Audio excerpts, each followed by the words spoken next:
কাউকে আল্লাহ আকৃতির বিকৃতি ঘটিয়েছেন। দাউদ আলাইহিস সালামের কিছু কওম তারা সাগরের মাছ ধরে রাখতো।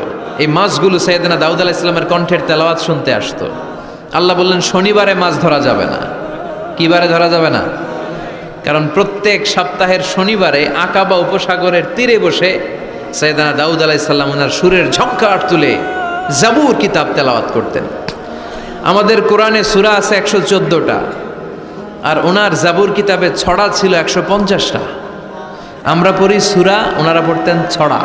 সুবহানাল্লাহ কইবেন না? তো ওনার গলায়ও সুর, আবার ওইটা ছড়া, গাইলে কত সুন্দর লাগে। উনি আকাবা উপসাগরের পাশে বসে এই ছড়াগুলো তেলাওয়াত করতেন, শিক্ষণীয় ইসলামিক ছড়া। আর এই ছড়ার সুরে মুগ্ধ হয়ে সাগরের মাছগুলো সাগর ছেড়ে দিয়ে ডাঙ্গায় চলে আসতো। আল্লাহ বললেন, দাউদের উম্মত খবরদার, শনিবার